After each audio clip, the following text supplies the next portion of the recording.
Diálogo en Panamericana. Una producción del Departamento Periodístico de Panamericana en su mejor estilo.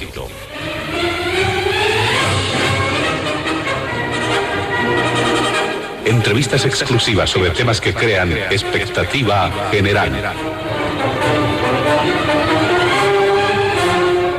Diálogo en Panamericana. Los sábados al mediodía y cada domingo a las 8 de la mañana. Y en trasnoche a las 24. Quedan ustedes con el staff de periodistas de Radio Panamericana.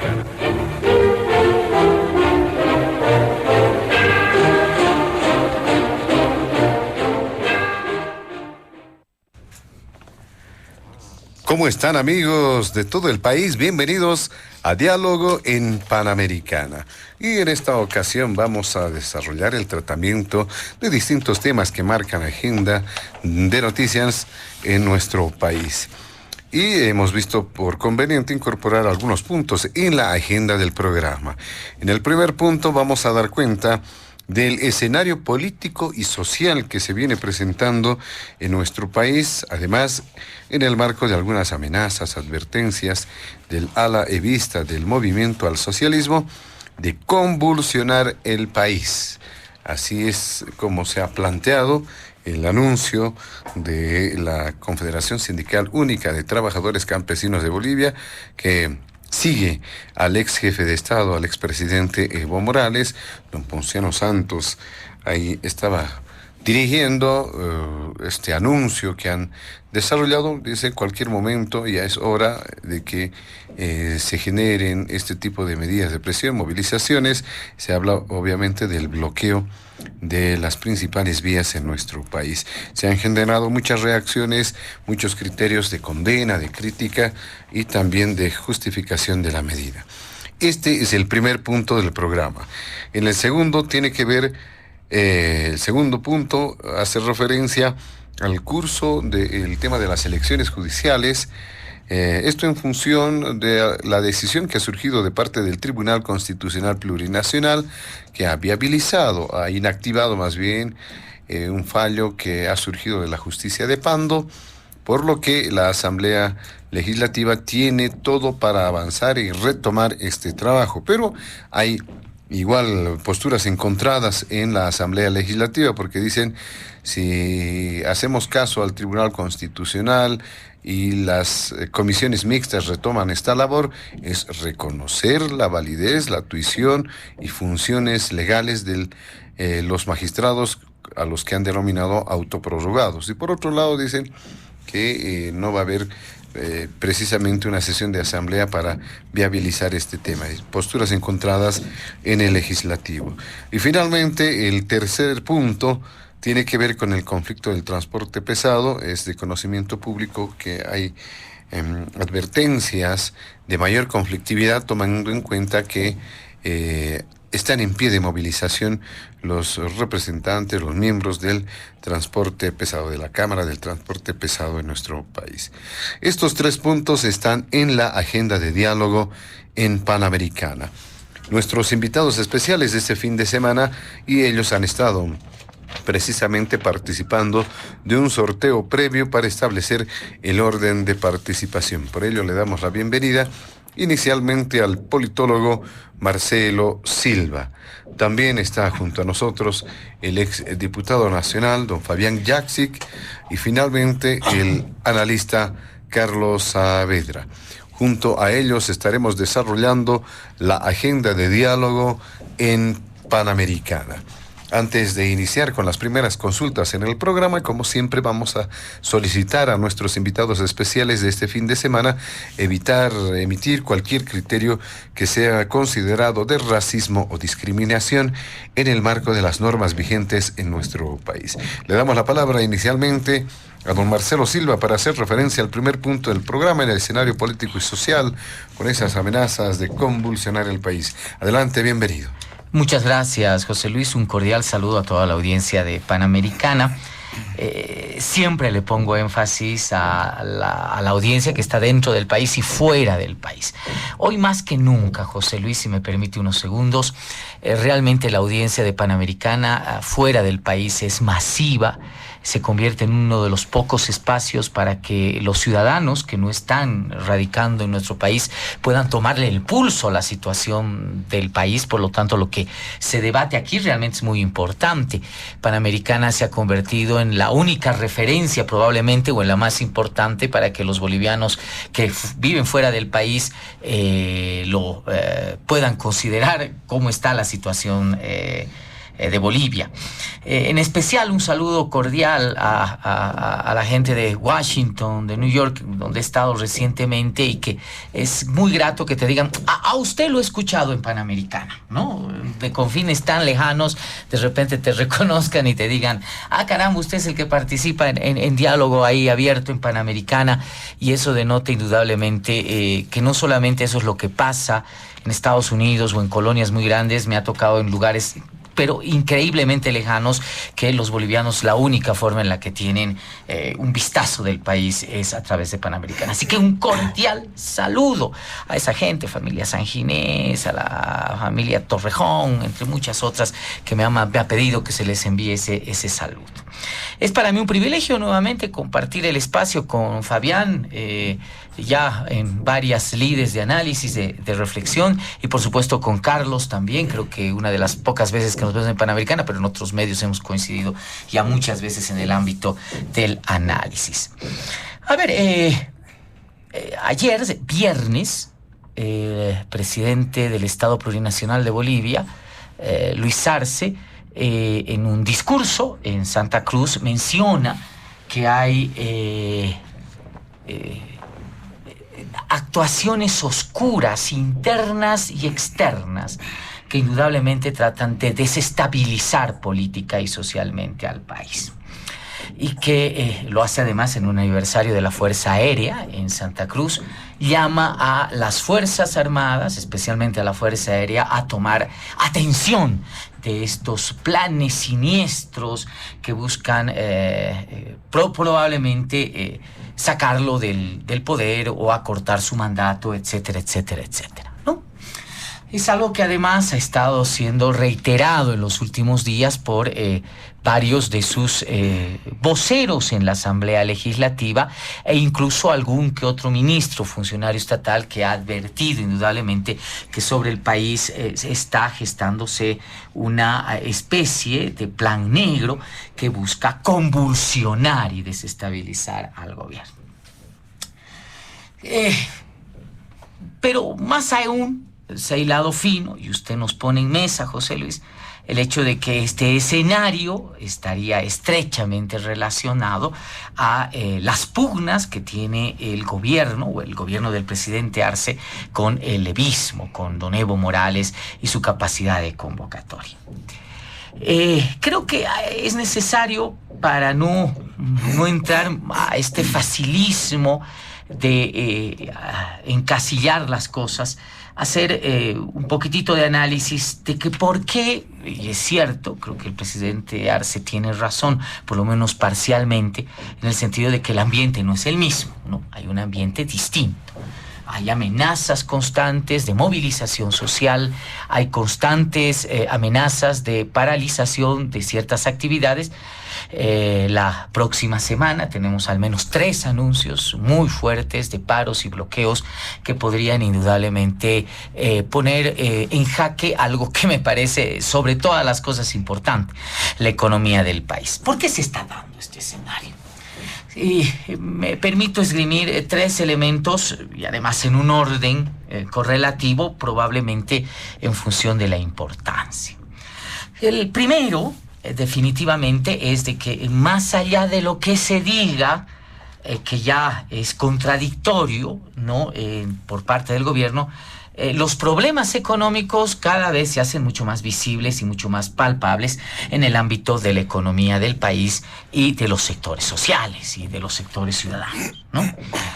Gran parte de las movilizaciones anunciadas, vamos a tocar el tema del transporte al final, pero entre ellos y probablemente otros, como sectores gremiales, etcétera, están en función no de un cuestionamiento político al gobierno, ¿no? Y eso tiene que quedar clarísimo. Es producto, indudablemente, de un cuestionamiento serio a la carencia de, por ejemplo, los dólares, la carencia en algunos momentos de los hidrocarburos, estamos hablando de diésel y gasolina, y por supuesto algunas otras situaciones que están referidas al manejo de la administración pública, pero fundamentalmente del manejo de la administración económica. Entonces, alerta, ¿no? Podría ser muy fácil, podría ser un argumento muy, pero muy sencillo decir, ahí está, ¿no? Evo Morales está movilizando y está tratando desde la oscuridad de derribar al gobierno a través de estas movilizaciones. No sé cuánta parte podrá tener Evo Morales, pero indudablemente estas protestas, estos reclamos puestos en mesa y que amenazan indudablemente tener unas semanas bastante conflictivas, tienen una raíz, pero que además está plenamente justificada, que es la raíz económica. Entonces, atención al gobierno, ¿no? Yo creo que la lucha, la peleita, esta gran comedia, tragicomedia, que ha llenado los medios de comunicación durante los últimos 3 años y que nos han hecho hablar que solamente en el país existe un solo tema, y ese tema es cómo le va a Evo Morales y cómo le va a Luis Arce Catacora en el ámbito de su pelea, me parece que ya no es suficiente para poder tapar ciertos elementos que indudablemente están surgiendo como necesidades sociales, pero fundamentalmente como consecuencias de estos problemas económicos. Ojo, no estoy hablando de crisis económica, respetando un poco los criterios establecidos por el gobierno en el sentido de establecer parámetros para una crisis. Pero es evidente, y el mismo gobierno lo ha reconocido, existen problemas que en vez de buscar o tener horizontes de resolución,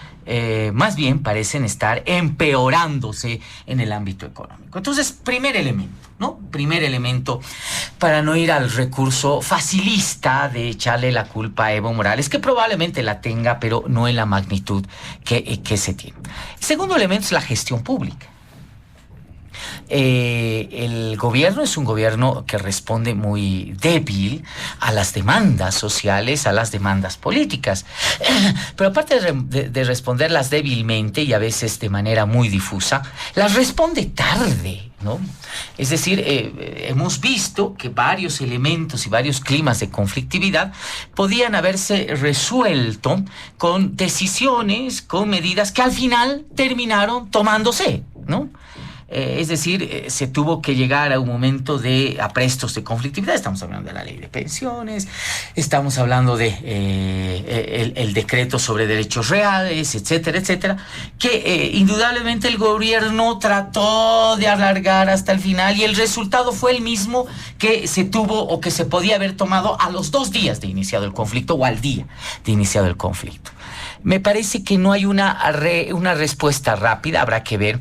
Me parece que es un gobierno que dentro de sí no tiene los canales de coordinación adecuada, de respuesta rápida en ciertos elementos, y que por otro lado me parece que está demasiado obeso para reaccionar a ciertas demandas, y cuando lo hace indudablemente es tarde, y lo único que demuestra en esas reacciones es potenciar la debilidad de un gobierno que, por supuesto, lo sabemos todos, no tiene un partido político que lo sostenga, no tiene un liderazgo político claro, y tampoco tiene un horizonte político nítido en objetivos preclaros. Entonces, hay problemas ahí de la gestión pública que son evidentes. Tercer elemento, ¿no? Y aquí sí creo que indudablemente es parte de un juego político, pero que el mismo gobierno ha logrado. Creo que se está convirtiendo, y los organismos, los movimientos sociales, entienden que en este momento hay una excelente EOP, que es la EOP, es la estructura de oportunidad política. ante un gobierno que ha establecido de clara muestra su absoluta y total dependencia a las organizaciones sociales y a los movimientos sociales, algunos sectores entienden que es una excelente oportunidad para pedirle al gobierno más de lo que se debe, e indudablemente el gobierno pueda verse en su momento obligado a responder sin duda alguna favorablemente a estas solicitudes. Es algo que también se ha visto en algún momento en el gobierno de Evo Morales, por ejemplo, pero que las condiciones y las coyunturas indudablemente eran otras. Finalmente está Evo Morales, por supuesto, ¿no? Evo Morales y la facción evista tiene esta herida de muerte, y yo creo que no está lejos de su cálculo político el de Evo Morales, además conociendo ya varias reacciones y trayectorias de decisiones políticas en momentos importantes, que puede apostar por el desastre. Morales es una persona que está absolutamente obsesionada por su idea de retorno al poder político, y esa idea puede coadyuvar, puede colaborar, puede ser atizada indudablemente por un contexto también de pocas respuestas que pueda dar el gobierno. No dudaría que Evo Morales busque en algún momento que Arce la pase mal, en el sentido, obviamente, de que su aplazo ya no sería una función de una pelea únicamente que se ha dado ya en los últimos 3 años, sino que pueda Arce recibir un aplazo social, un aplazo electoral que indudablemente lo llevaría ya no en términos jurídicos, ya no en la chacanchada constitucional, ya no en la avivada o en los retruécanos y las alquimias de determinaciones judiciales, sino en los hechos reales, ya imposibilitar su candidatura y su inviabilidad como candidato. Yo creo que si las cosas siguen como están, probablemente en los próximos meses el desechar a Luis Arce como candidato presidencial no será un tema del Tribunal Constitucional, no será un tema del órgano electoral, será un tema de la percepción social y probablemente de las preferencias electorales. Es muy importante señalar, sin embargo, que más allá de Evo Morales y el peligro que representa, son estos otros que he mencionado antes y que se tienen que tomar como atención. Muy bien, muchas gracias, don Marcelo Silva. Le damos la palabra a don Fabián Jaksic para dar cuenta también de este primer punto del programa. Adelante, bienvenido. Gracias, José Luis. Un saludo para ti, otro para Marcelo, para Carlos. Un gusto compartir esta tertulia de este sábado, primer sábado del nuevo mes, y ese es el problema, yo creo, inicial al que quisiera abordar para hacer un análisis de cómo veo el escenario político en este momento. Tenemos ya 3 años del gobierno del presidente Arce Catacora, pero además tenemos a un presidente que ya está gobernando casi 17 años, es decir, y se hace el desentendido de todos los problemas. Si no es alguien que se está iniciando o es un principiante, no, él ha sido cajero de don Evo Morales, a decir de su jefe. Por eso los bolivianos en el exterior seguramente deben tener alguna dificultad para entender qué está pasando en Bolivia, cuando don Luis Arce Catacora, que es el responsable de todo lo que ha sucedido en materia económica los últimos 16 años al menos, salga con virulencia denunciando al anterior gobierno. ¿A qué gobierno se refiere? Ya no al de Áñez, sino al gobierno de don Evo Morales. Y esa es la gran contradicción que parece que don Luis Arce Catacora no termina de aterrizar, porque evidentemente hay una raíz económica que creo que es pertinente remarcarla, porque va a ser el detonante de la conflictividad social, va a estar en esta crisis económica. Yo creo que estamos en una crisis económica, claro que sí, pero esta crisis económica, esa manera de actuar, se redobla cuando don Luis Arce, el día de ayer, en la alusión al mismo evento del que habla Marcelo, te dice de que hay un sabotaje a la economía. Te dice de que quienes hablan de que no hay dólares, de que no hay hidrocarburos, no hay gasolina, no hay diésel, son rumores, son percepciones. Me imagino de ese mal, de esas fuerzas oscuras que no le permiten ver la realidad. Y ahí hay un problema de fondo, es decir, un presidente que definitivamente no está viendo, no está vislumbrando la situación económica que le va a estallar en la cara.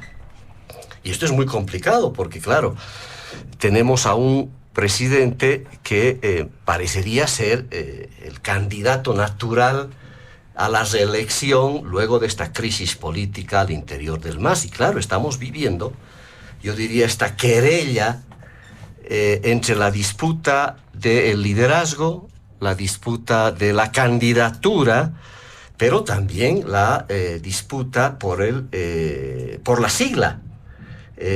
¿Cómo se le va a dar continuidad a este proceso, faltando menos de 2 años para evidenciar las próximas elecciones generales? Hasta hace un tiempo atrás parecía normal que se piense en que don Luis Arce Catacora no tendría mucha dificultad de terciar en las próximas elecciones, siempre y cuando la situación económica no genere esta crisis que ya está mostrando. Por tanto, hay en el gobierno, yo creo que don Luis Arce Catacora ha empezado a ver fantasmas a su alrededor, y el principal de ellos es don Evo Morales, al cual apuntan con fuerza sus elucubraciones sobre esta conspiración. Además, denuncia él como presidente, y esto cómo se puede entender en el exterior, de que quieren acortar el mandato del presidente. El único que habla de acortar el mandato es don Luis Arce Catacora. Parecería que él tendría el deseo tal vez de irse nomás a su casa por los problemas que hay, pero nadie ha hablado, ni siquiera el torpe, el agresivo Evo Morales de oposición, porque eso es lo que es hoy día, el líder de la oposición, que evidentemente está en una franca carrera de disputarle ese liderazgo, esa candidatura imposible de don Evo Morales, porque ese es el otro drama. Es decir, don Evo Morales está asumiendo un liderazgo social, va a liderizar una conflictividad de un candidato que no puede ser candidato a la presidencia. Y ahí yo le cambio a Evo Morales el chip, porque él dice que se va a convulsionar el país si él no es candidato, a las buenas o a las malas. Y yo creo que es al revés. Si él es candidato, si él pretende figurar todavía en la papeleta electoral, eso es lo que va a convulsionar al país, porque creo que nadie le ha explicado a don Evo Morales de que ya no puede ser candidato, no puede seguir insistiendo. Y eso está generando este clima de absoluta incertidumbre frente a una oposición cándida, yo diría, don Carlos Mesa. Por eso no se debe entender en el país cuando don Luis Arce Catacora habla de que le están desestabilizando fuerzas oscuras. Está claro que esas fuerzas oscuras están en el Chapare, porque la oposición está en otra cosa. Más bien don Carlos Mesa ha salido hace unos días atrás candorosamente proponiéndole a Luis Arce Catacora un acuerdo político, a ver si nos podemos entender por lo menos en las elecciones judiciales. Y don Luis Arce Catacora no sale pues con una pachotada de decir, no, aquí hay conspiración contra mi gobierno y quieren acortar mi mandato. Pero el escenario se está oscureciendo de tal manera y está generando, esta querella está provocando un cuadro político muy complicado. Primero, el primer órgano del Estado, que está absolutamente paralizado. Ya don Luis Arce Catacora no tiene Congreso.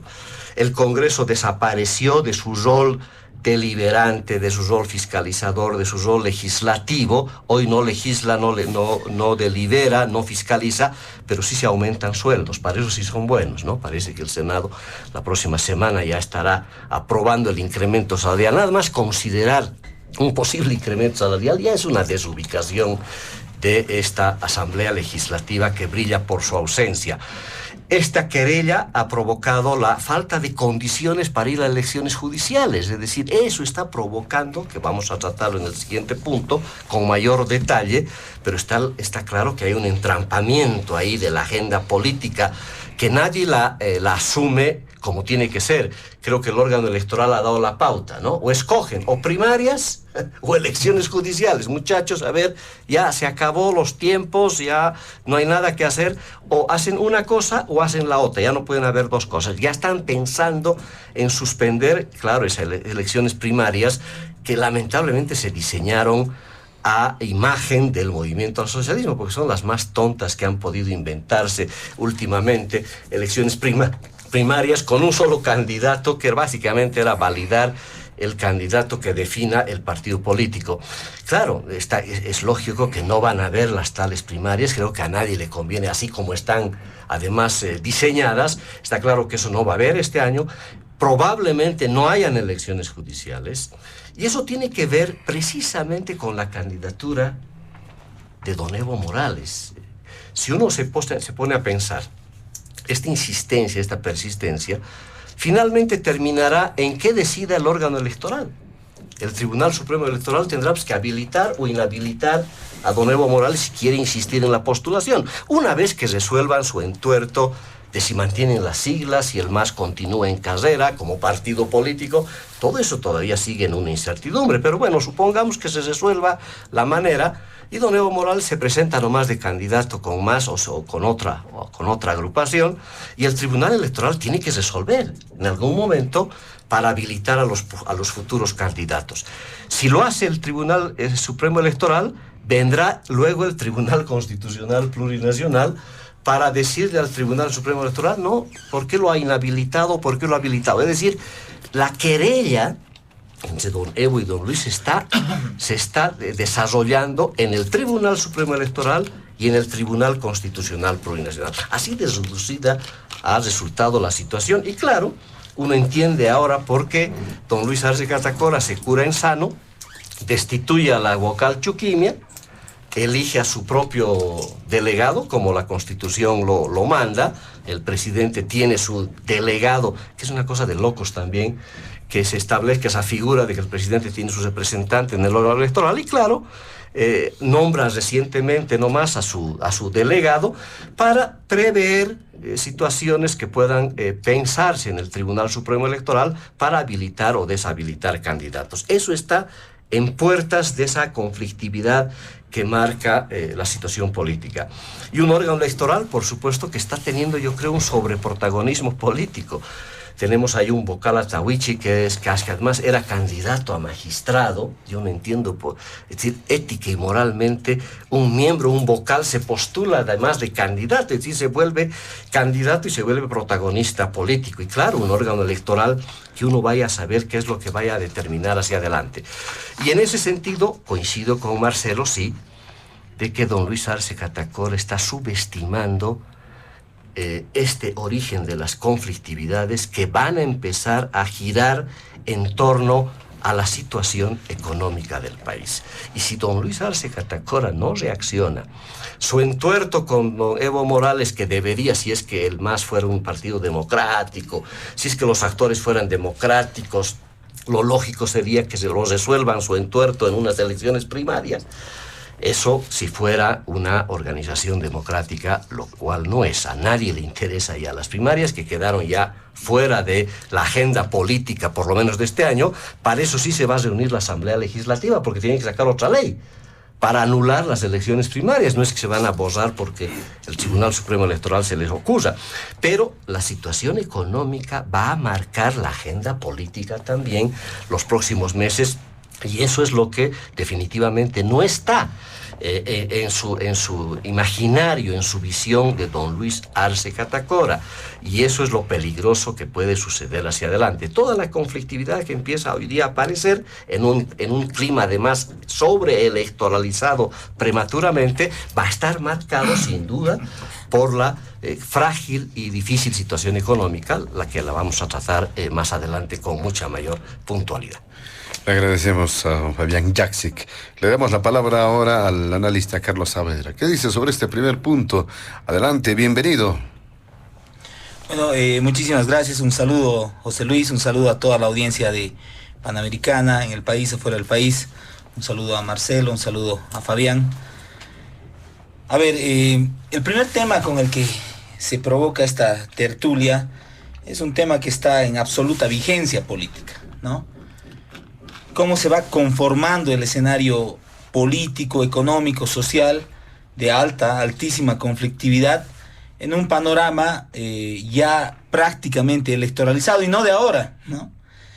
Bolivia es el país donde la política nunca duerme, ¿no? Somos realmente muy intensos para vivir nuestra política y para vivir las disputas por conseguir la toma del poder político. En Bolivia la política nunca duerme. Y miren, hagamos una revisión corta de contexto.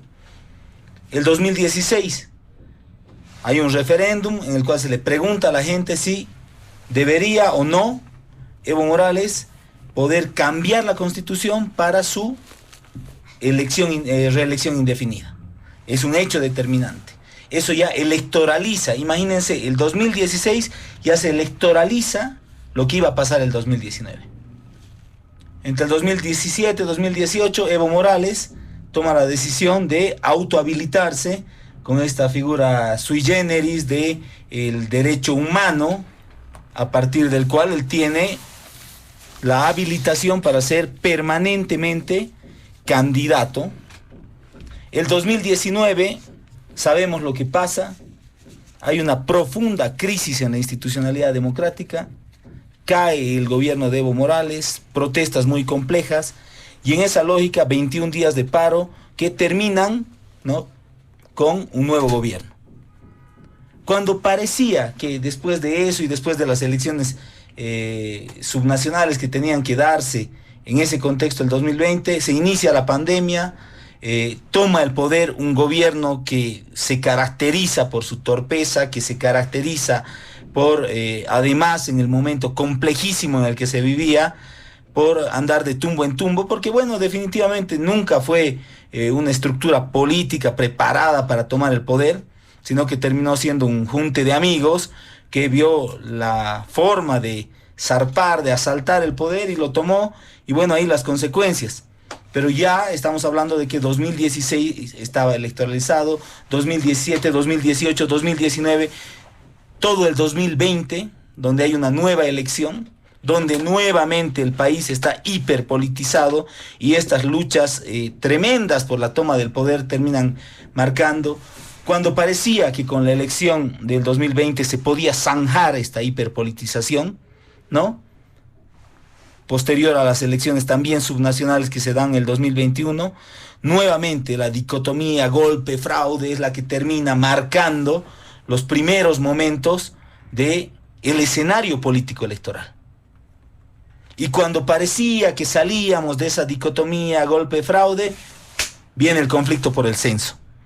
El conflicto por el censo, un paro de 36 días, muy complicado, un enfrentamiento muy duro entre el gobierno nacional y algunas fuerzas políticas, las de mayor extremismo opositor territorialmente en Santa Cruz, termina con la detención de Camacho. Bueno, y decimos, ahí ya va a parar un poco la hiperpolitización de la sociedad. Pero eso no ocurre, porque ni bien termina el conflicto del censo, se desenmascara algo que ya venía presintiéndose. Es el fin del conflicto por el censo, cuando ya definitivamente, como se dice de manera coloquial, Evo Morales pela capucha contra Luis Arce y comienza esta interna del MAS que nos tiene, coincido con lo que planteaban los anteriores analistas, 2 años sumidos en esta discusión. O sea, miren, no hemos tenido un segundo de descanso de la hiperpolitización. ¿Y qué es lo que estamos viviendo hoy? Otra vez este contexto prematuramente electoralizado. Este contexto de disputa sin cuartel, donde no hay un segundo de tranquilidad para pensar en otros temas. El 2020, cuando llega Arce al poder, lo hace en un contexto muy complejo, ¿no? Hablamos de lo que es, en términos técnicos, una crisis multidimensional. Una crisis que tenía, ¿no?, en ese momento, parecería cosa de hace 20 años, pero llegamos a ese 2020 en una crisis marcada por lo sanitario, complejísimo, marcada por lo político, marcada por lo económico, porque había devenido en una tremenda crisis económica lo que pasó, y una crisis institucional. El 2020 ya estábamos en una crisis multidimensional y lo que esperaba la población era certezas, era estabilidad. Gobernar en ese contexto seguramente no fue fácil, implicaba muchísimos desafíos. No es que en ese momento teníamos un país normal, no es que los alcaldes, los gobernadores, el mismo presidente recibió un país en condiciones normales. Teníamos una economía que obviamente producto de la pandemia, de malas decisiones, decreció de manera profunda. Teníamos lo sanitario absolutamente colapsado, teníamos la economía paralizada, las clases paralizadas. Pero no pasó mucho tiempo de ese 2020 para que ya el 2022, y yo presumo que mucho antes, es más, presumo que nunca el expresidente Morales se vio fuera de la silla del poder. Ya el 2022 de manera oficial, recuerdo que el primero que lo proclamó, si no me equivoco, fue Mario Cronenberg. Y lanzó la candidatura Evo, el presidente del Bicentenario. Imagínense, con un gobierno de su propio partido, ¿no?, ya lanzando una candidatura, faltando más de 3 años para que concluya el actual mandato. Entonces hay definitivamente un actor central, evidentemente en un contexto donde hay problemas con la economía, donde ha habido problemas con la provisión de hidrocarburos, donde hay problemas institucionales, pero donde hay esos problemas hay un actor que ha decidido incendiar el país. Y ese actor se llama Evo Morales. Y a Evo Morales no le interesa incendiar el país para él gobernar luego, aunque tenga que gobernar las cenizas de lo que quede. Es el estilo de jugar al desastre, de jugar no solo a la implosión política en el MAS, sino también de destruir todo lo que está por fuera, ¿no? Evo Morales, quien fue un líder que te puede gustar o no te puede gustar, pero tuvo movimientos políticos interesantísimos, en determinado momento movimientos tácticos políticos que le permitieron sostener el poder durante 15 años, ¿no? Hoy está y se lo ve desesperado por el poder. Y se lo ve desesperado porque definitivamente yo diría que hoy por primera vez hay una oposición real, de verdad, que hace las cosas para poner en encrucijada al gobierno nacional. Y es un escenario distinto, estamos viviendo por primera vez desde el 2005 un escenario distinto al que vivíamos en los pasados 20 años. Porque no es novedad que la oposición esté dividida. La oposición, si es que hay un proyecto político de oposición, siempre ha estado absolutamente fragmentada en liderazgos que no han tenido la capacidad política de generar un proyecto alternativo de poder que enamore a la población boliviana. Entonces no es novedad que haya esta división en la oposición tradicional al MAS. ¿Qué es lo que sí hay? ¿Y qué es lo que es novedad? Es que el MAS haya implosionado. La novedad es que el MAS tenga 2 cabezas. Una que dirige el país y otra que busca mantener control del instrumento político del MAS.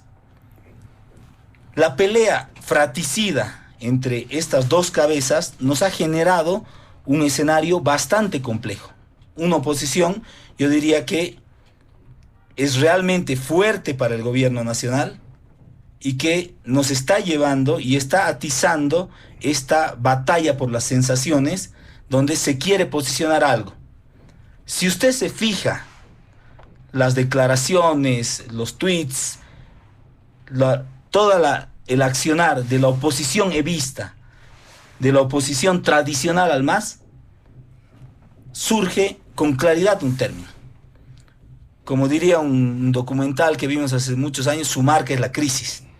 Se está machacando de manera permanente por profundizar problemas que existen para instalar una sensación que genere un contexto, como lo miran seguramente desde la oposición tradicional al MAS y desde el evismo, un contexto ideal para la elección nacional.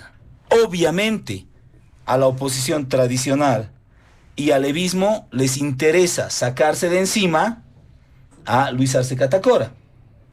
Porque si Luis Arce Catacora fuera un político que no tiene ningún peso y no tiene ninguna posibilidad de reproducir el poder, nadie se fijaría en él.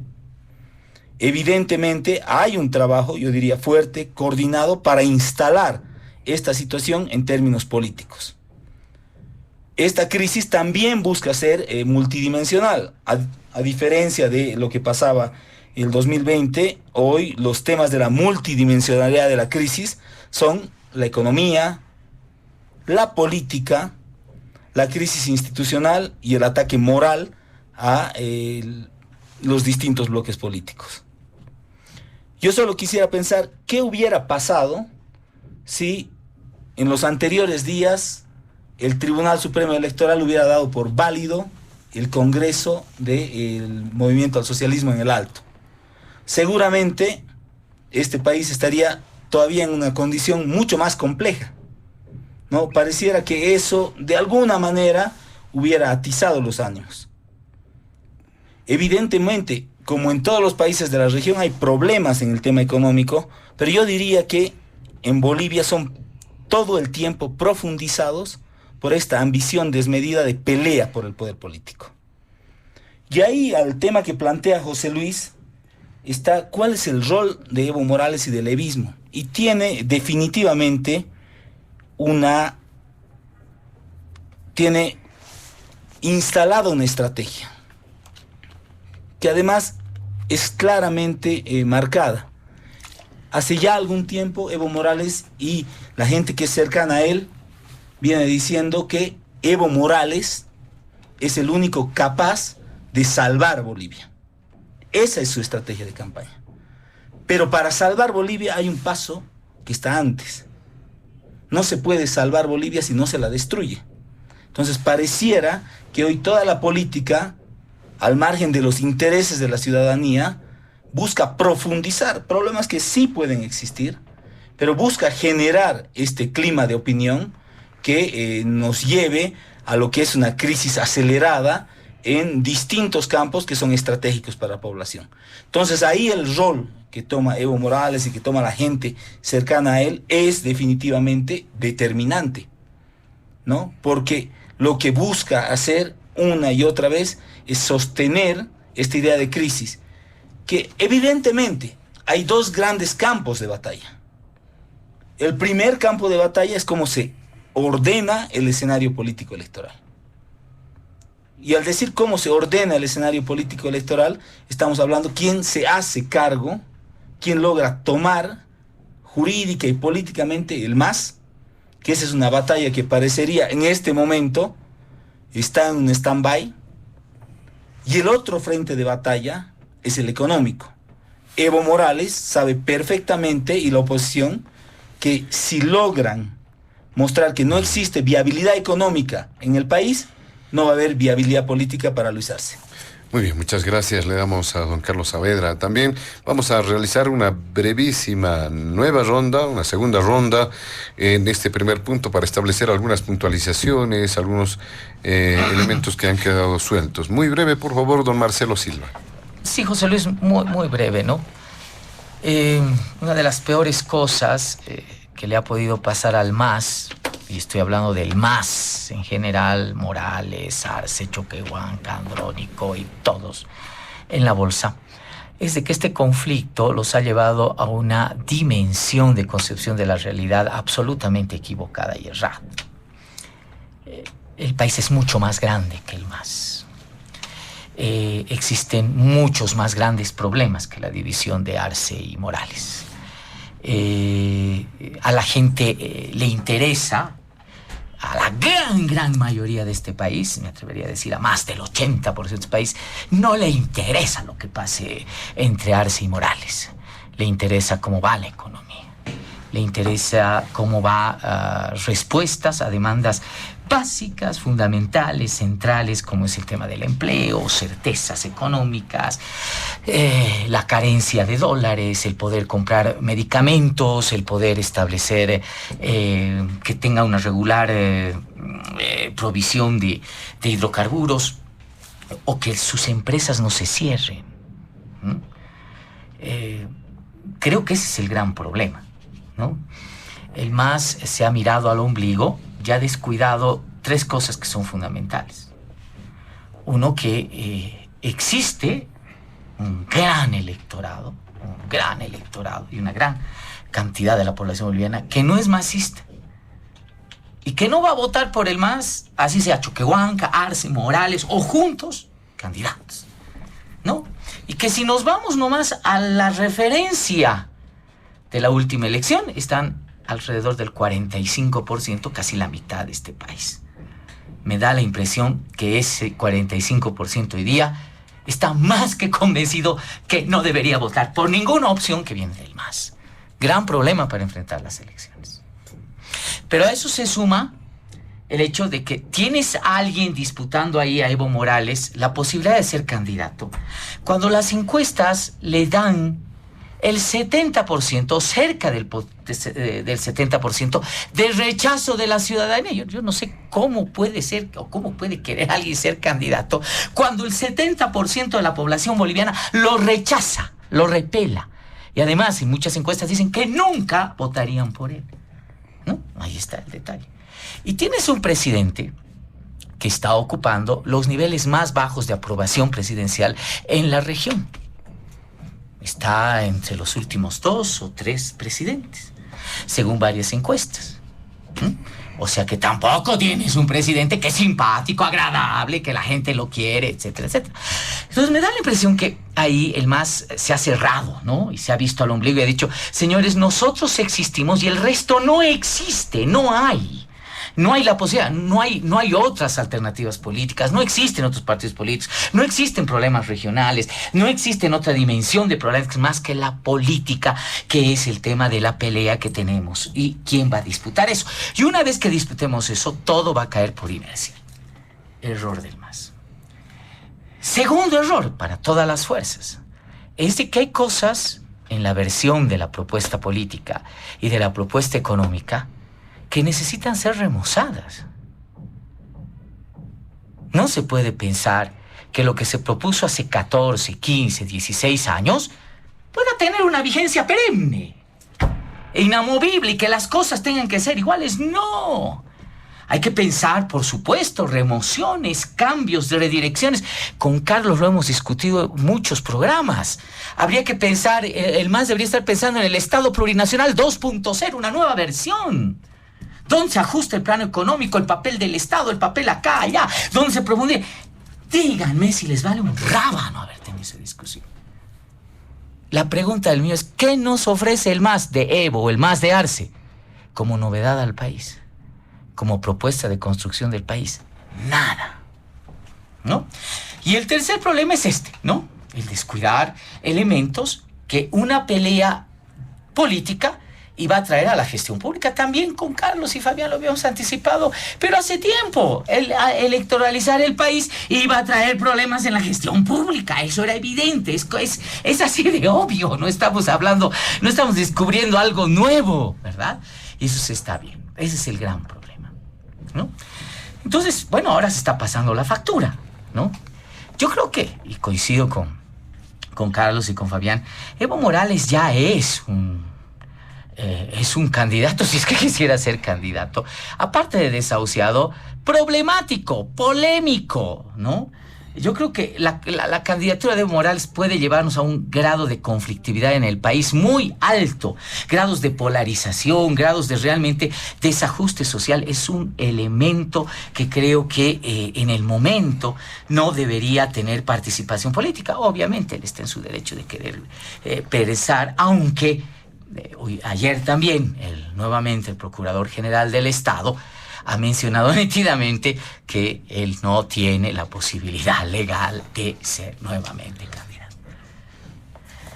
Pero ojo, la corriente también se lo está llevando a Luis Arce. Y recalco y puntualizo nada más estos elementos. Antes de echarle la culpa a Evo Morales sobre el clima de conflictividad que se está viniendo, que probablemente tenga una cierta participación Morales, es necesario mirar con claridad cuáles son los elementos de autocrítica que indudablemente están provocando estos elementos de convulsión social.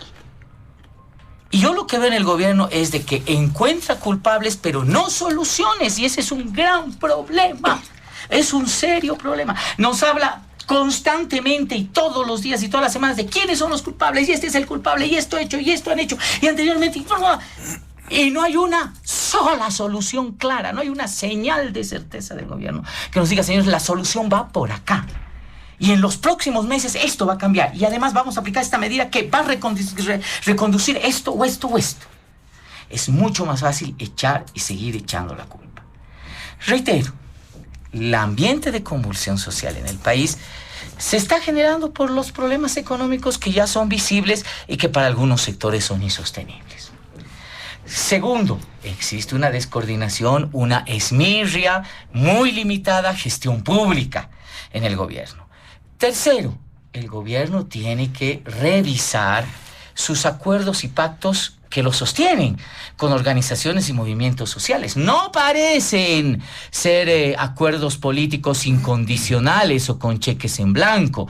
Y me parece que, como dirían las abuelitas, están pegados con moco. Es decir, cualquier rato se pueden deshacer y se pueden venir abajo y estrellar. Y por supuesto, obviamente, es el tema de Evo Morales, todavía con la capacidad destructiva que pueda tener. Pero si no se toma esta globalidad de la causalidad de la movilización social o los movimientos sociales que estamos teniendo, o de la conflictividad social, el gobierno va a seguir en los próximos meses diciéndonos, ellos son los culpables, sin una capacidad de autocrítica. Muy bien, muchas gracias, don Marcelo Silva. ¿Qué dice Fabián Jaksic? También puntualizando algunos apuntes, por favor, brevemente. Bueno, esta electoralización prematura está llevando a una situación muy complicada al país, porque se va a develar que tenemos una confrontación, yo le llamo esa querella, entre un candidato imposible, tóxico, pero además cínico, como es Evo Morales. ¿Y cínico por qué? Todos nos enteramos de la manera más indignante que don Evo Morales tramitó ante el Tribunal Constitucional Plurinacional un amparo para beneficiarse de una indemnización, porque según el Tribunal Constitucional Plurinacional, estos autoprorrogados, de los cuales todo el mundo habla pestes con razón, son aquellos que han dicho que no hay que pagarle pues indemnización a don Evo Morales porque ha sido injustamente inhabilitado como candidato a senador. El Tribunal... ¿Y qué dice el Tribunal Supremo Electoral? Una vez más, Evo Morales y el MAS utilizando al Tribunal Constitucional Plurinacional ahora para beneficiarse personalmente con 2 millones de bolivianos. Ese ya es una sinvergüenzura, pero enorme. Además, el uso del Tribunal Constitucional Plurinacional, una vez más. Por eso la fatalidad de no tener magistrados honorables, estamos realmente en riesgo de que ese Tribunal Constitucional Plurinacional puede fallar cualquier cosa el día de mañana, puede habilitar pues a quien le dé la gana, porque hace realmente lo que le da la gana por encima de los otros órganos del Estado. Entonces, tenemos un cuadro complicado, ese candidato imposible, tóxico y cínico frente a un candidato del MAS que va a ser triturado por la situación económica y se va a denotar también su inviabilidad. Eso va a marcar una desesperación en la estructura del movimiento al socialismo que puede generar niveles inclusive de radicalidad, de violencia, porque claro, van a encontrarse en una dificultad de poder renovarse, como es lo que les interesa, renovar las estructuras de poder hacia adelante. Inclusive se habla del riesgo de que no hayan próximas elecciones generales frente a este cuadro espantoso. Y claro, si don Luis Arce Catacora insiste en la denuncia de esta nueva derecha liderizada por Evo Morales Saima, a juicio de don Luis Arce Catacora, que está impulsando un golpe blando o un golpe suave, como diría, creo, Ginny Sharp, creo que es un filósofo norteamericano, donde, claro, todos estos regímenes pseudo-democráticos, pseudo-izquierdistas, yo diría, siempre se aferraron a esta conspiración contra ellos de este golpe blando. Y claro, esta denuncia de acortar su mandato tiene que ver con la emergencia de la situación económica. Si don Luis Arce Catacora no hace un giro, y hacer un giro significa, como dice Marcelo pertinentemente, no seguir haciendo lo mismo. ¿Qué es seguir haciendo lo mismo? Seguir gastando como si estuvieras en la época de la bonanza. Se habla de 150 empresas públicas que van a hacer de todo, desde papas fritas, aparentemente, porque eso quieren hacer con la papa en el altiplano, o la recién inaugurada planta de harina, ¿no? Sin trigo, ¿no? O azúcar sin caña, ¿no? Es decir, no, va haciendo más de lo mismo. Si don Luis Arce Catacora no hace un giro a la economía, vamos a entrar a una profunda crisis estructural del modelo. Crisis estructural que se revela con la carencia de los dólares. Parecería que no nos afecta, como dice el ministro de Obras Públicas. ¿Por qué va a necesitar dólares la caserita que vende cebollas? Pero ocurre, señor ministro de Obras Públicas y don Luis Arce Catacora, la ausencia de dólares está provocando inflación. Por una sencillísima razón. Todo producto importado, usted vaya a la farmacia y cómprese un producto cualquiera, subió hoy en un 20 o 30% ya, como efecto de que no hay los dólares para seguir importando medicamentos, seguir importando insumos para cualquier industria pequeña, mediana o grande, o para aquellos comerciantes que tienen que traer mercadería. La motivación de los transportistas para este paro, bloqueo que han anunciado, es básicamente la ausencia de dólares y la ausencia de hidrocarburos, que es lo que nos debe preocupar a todos. Ese yo creo que es el elemento detonante de la crisis económica profunda. Y para señalar nada más algunas cifras, que es importante porque don Luis Arce Catacora sigue en el discurso de no ver la realidad. ¿Por qué no hay dólares? Porque sencillamente YPFB dejó de exportar, así de sencillo es. 6.000 millones de dólares ayer, hoy día exporta 2.000 millones. Es decir, 4.000 millones se esfumaron. Por eso no hay dólares. Porque además estamos importando más dólares en gasolina y en diésel. Y mañana las cosas siguen así, vamos a importar gas. Es decir, del mar de gas de la que nos hablaba el gobierno de Evo Morales y don Luis Arce Catacora, hoy día vamos a ser importadores además de gas. Fracasó la extracción directa de litio, fruto de la improvisación experimental que costó 1.000 millones de dólares, y ahora el presidente creo que la próxima semana está yendo a Rusia. Yo no sé de qué nos servirá, no creo que traiga rublos, porque los rublos no nos sirven como divisa extranjera. Traerá dólares de Rusia, traerá gasolina, traerá diésel, que está faltando, no sé qué es lo que pasará con su aliado, con Putin, o don Luis Arce Catacora está yendo a ayudar a Rusia para la guerra con Ucrania, no sabemos. Es decir, hay definitivamente una desorientación. Yo creo que perdió el control el gobierno de muchas cosas, y por eso este discurso distractivo, peyorativo ahora a todo el mundo, porque todo el mundo que sale a las calles es porque tiene una intención golpista, y eso es negar la realidad que nos está atingiendo a todos los bolivianos. Muy bien, muchas gracias, don Fabián Taxic. Para finalizar también este primer punto, sus apuntes, don Carlos Saavedra. A ver, si me permitirían definitivamente dibujar el escenario político nacional en tres grandes burbujas, podríamos ponerles la siguiente nomenclatura: la burbuja del masismo, la burbuja del antimasismo y una gran burbuja de centro que no es ni radicalmente masista ni radicalmente antimasista.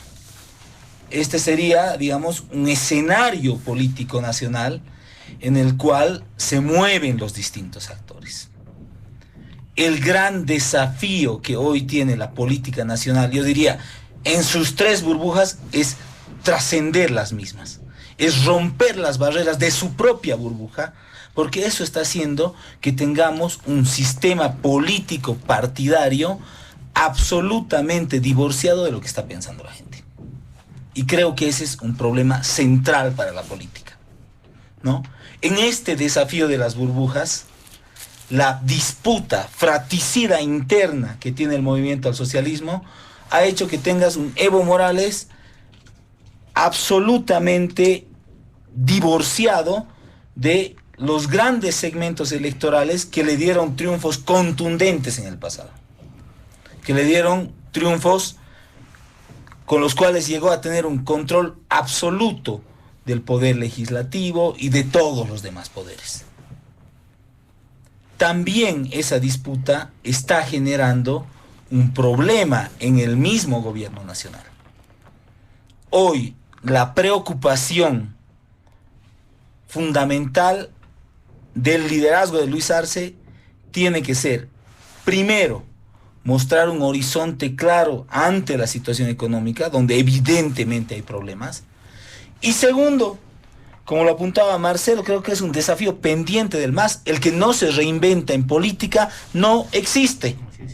Necesitas reinventarte, porque además con la transformación y la revolución digital que hemos vivido, en los últimos 20 años ha habido una transformación que equivaldría antes a 100 o 150 años. Han cambiado los sujetos interpelantes del poder, han cambiado las formas de comunicación, ha cambiado el lenguaje, han cambiado las causas de lucha. Entonces, Luis Arce también necesita, primero, dar un horizonte claro y certeza sobre la economía. Segundo, encarnar lo que debería ser ese MAS 2.0 para poder reproducir poder. Y evidentemente también tienes una oposición tradicional, de derecha, conservadora al MAS, que sigue con la misma cantaleta de siempre, que no ha entendido absolutamente nada de lo que ha pasado en los últimos 25 años en la política del país, y sigue con esa lógica absolutamente rabiosa, absolutamente contestataria, totalmente opositora, sin poder ver qué cosa habrá hecho bien el MAS para quedarse tanto tiempo en el poder. Entonces, hoy este desafío de las burbujas le exige a la política, ¿no?, en sus tres grandes escenarios, que deje ese espacio que tiene confinado solo para su pensamiento y pueda abrazar a un gran segmento de centro que hoy parecería huérfano, que hoy parecería absolutamente divorciado de lo que está pensando la gente, ¿no? Hoy parece que nadie está abrazando esa burbuja de centro, que es la que te da triunfos o derrotas electorales. Nadie está haciendo clic, nadie está conectando con ella. Y en esa lógica pareciera que está en un vacío. El llamado a las fuerzas políticas hoy es: dejen de pensar en los suyos, dejen de mirarse los pies, dejen de tocarse solo el ombligo. Vean cómo pueden abrazar a lo que tienen cerca. Al masismo no le basta con sus militantes, y más aún en un contexto de fractura interna, para ganar una elección.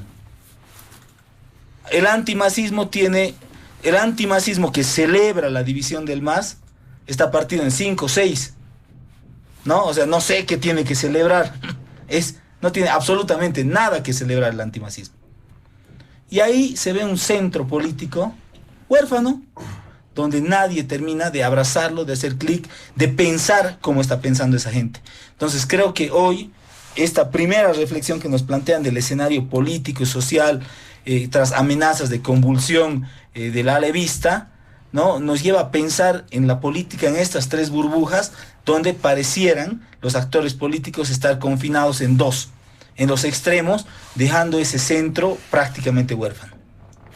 Muy bien. Muchas gracias, le damos a don Carlos Saavedra. Nos vamos rápidamente al segundo punto de diálogo en Panamericana. Y este tiene que ver, como lo hemos mencionado, al curso de las elecciones judiciales. Es de conocimiento público que hay una decisión de parte del Tribunal Constitucional que activa de alguna forma nuevamente el trabajo de la Asamblea Legislativa Plurinacional. Pero en la propia Asamblea hay discrepancia, confrontación de criterios, porque unos plantean una vía, otros plantean otra vía. Los opositores afirman que la vía planteada por el oficialismo es reconocer a las autoridades autoprorrogadas, así lo han mencionado. Y ahora los del oficialismo afirman que los opositores no quieren viabilizar el tema de las elecciones judiciales. ¿Qué dice don Marcelo Silva? Adelante, en este segundo punto. Hemos sido condenados estos últimos meses, este último año, a vivir en novelas interminables, tediosas. Es bonito cuando una novela tiene algún cambio, ¿no? súbito de horizonte. Los guionistas de las novelas son mucho más interesantes, por supuesto, que los actores, los pensadores o los articuladores de la política boliviana hoy día. Por Dios, me imagino que si alguien se fuese del país o se hubiese ido hace 2 años y volviese hoy día, diría, no ha pasado nada, ¿no? Hay mucha bulla, pero las cosas no han cambiado un centímetro. Imagínese, José Luis, estamos discutiendo un año, porque me acuerdo que una de las primeras invitaciones para discutir sobre elecciones judiciales fue aquí en Diálogo en Panamericana, ¿no? Como vienen, ya tiene que salir la convocatoria, no va a haber tiempo, que es que el otro, y no pasa nada, no se ha movido absolutamente nada. Bueno, para comenzar y ser directo al grano, no van a haber elecciones judiciales, me da la impresión por la falta de voluntad política, pero esa voluntad obviamente fríamente calculada además, ¿no? Estoy convencido de que es muy difícil en este momento para los actores políticos, fundamentalmente para los actores gubernamentales, poder rifar en este momento la posibilidad de hacer elecciones judiciales y en las elecciones judiciales barajar además, porque no se tiene el control de antes. Ese es el problema, pues, ¿no? Ese es el problema central. Que en este momento nadie puede garantizar, primero, el control de las ternas que se van a enviar a las candidaturas. Ese es el gran problema. Y el segundo elemento es de que tampoco puedes garantizar en este momento la elección o el voto popular electoral hacia los que podrían ser tus magistrados. Eso antes salía por tubo. Listo, ¿verdad? El MAS te pasaba por encima las ternas, eso se hacía en un rato. Y listo, el órgano electoral lo único que hacía era sacar esas ternas y la votación electoral, por muy mínima que hubiese sido, etcétera, te daba la elección. Eso no va a poder ser, porque a mí me da la impresión de que va a ser muy difícil para los esquemas políticos o ciertos esquemas políticos poder llegar a las elecciones si no hay un elemento de cobijo, de envergadura, de guardia, y ese elemento indudablemente puede ser el Tribunal Constitucional, que ayer también el vocal Tahuichi reconocía, después de que varios meses lo hemos venido diciendo de manera cansina, hay un nuevo suprapoder, decía él. Caramba, chocolate, buena noticia, denle chocolate, consíganle un premio a este ciudadano por pensar tan rápidamente. Eso se sabía hace 2 años, señores, que hay aquí un suprapoder que es el Tribunal Constitucional. Entonces, ese Tribunal Constitucional definitivamente va a ser el que va a consignar quién va a ser candidato, quién no va a ser candidato. ¿Quién va a ser jefe de un partido? ¿Quién va a ser jefe o quién no va a ser jefe de un partido?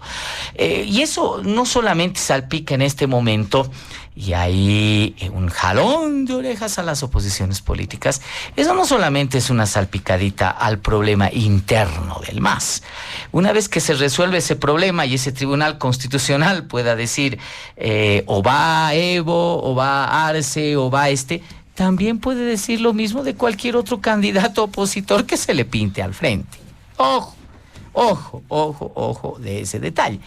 Reitero, chocolate por la noticia, pero el Tribunal Constitucional Plurinacional va a ser en este momento la última instancia en definir todo el esquema electoral y político en el país, por lo menos desde el ángulo formal, pues desde el punto de vista formal. La pregunta del millón es, ¿quién se atrevería a rifar eso? ¿Quién en su sano juicio podría rifarse ese poder, ¿no? Que no deja de ser fundamental en el momento en que alguien decida ser candidato? O si no es un tema personal, concretamente si el presidente Arce por ahí decidiese no ser candidato, igual se tendría que apoyar un esquema, y ese esquema también podría ser apoyado indudablemente por las decisiones de este Tribunal Constitucional. Entonces, ya reitero, ayer viernes, que han sido días de confesiones importantes, el órgano electoral, por lo menos a través del vocal Tahuichi, ha reconocido una verdad de hace muchos meses. Señores, en Bolivia hay un suprapoder, y en pocas palabras ha dicho, nuestro poder, nuestro órgano electoral tiene muy poco que decir en esto. Está pintado, ¿no? Porque cualquier determinación que tome el órgano electoral será revertida inmediatamente en otra instancia, así de sencillo. Considerando este escenario, considerando que además viene el chantaje de que o hacemos primarias o hacemos judiciales, y al final les garantizo que tampoco se van a hacer primarias, el próximo año el país estará hablando de otra cosa que no dará tiempo de hacer elecciones judiciales. Por lo tanto, sigo acá en mesa y volveré el 26, José Luis, Dios lo permita, Dios mediante, a decirle, tenía la razón, las elecciones judiciales van a ser el 2026, si es que la correlación de fuerzas políticas resultante de la elección del 2025 también lo permite, ¿verdad? También lo permite. En este caso, pareciese que los abogados independientes o pseudo-independientes en su momento, ¿no?, que iniciaron un proceso de reforma, tenían razón. Era más fácil ir por el camino de la reforma a la Constitución y modificar la forma de elección de autoridades judiciales que ir bajo este modelo de elección que indudablemente tiene trabas. Creo que más no se puede decir de lo que ya se ha expresado largamente los anteriores meses sobre este tema. Muy bien, muchas gracias, don Marcelo Silva. ¿Qué dice don Fabián Yaxi que a propósito de este tema, por esa disputa, diferencia de criterios que hay internamente en el legislativo, cuando el propio vicepresidente, en su condición de presidente nato de la Asamblea, ha mencionado que no va a convocar una sesión de Asamblea porque no correspondería, son las comisiones las que deben trabajar. De su lado, las comisiones dicen, no, tiene que haber una sesión de Asamblea para reencaminar este trabajo. De lo contrario, es reconocer a los autoprorrogados. Nuevamente, en escena, un poquito más de una semana, en el legislativo, no se ha retomado el trabajo. Bueno, lo triste de todo esto es que si algo nos ha dejado el régimen del MAS es esta grosera y burdo control penoso del órgano judicial y en especial del Tribunal Constitucional Plurinacional. Eso lo hicieron en el 2012 con las elecciones judiciales, lo hicieron en el 2017, es decir, han resuelto el control con unas amañadas elecciones judiciales diseñadas, ¿no?, como sastre, ¿no?, a medida del movimiento al socialismo, que tenía los 2/3, para hacer lo que les dio la gana el año 2012, el año 2017. ¿Qué pasó el año 2012, el año 2017? Se han cuoteado las precandidaturas a magistrados. Y eso la gente respondió, es decir, los precandidatos todos eran azules.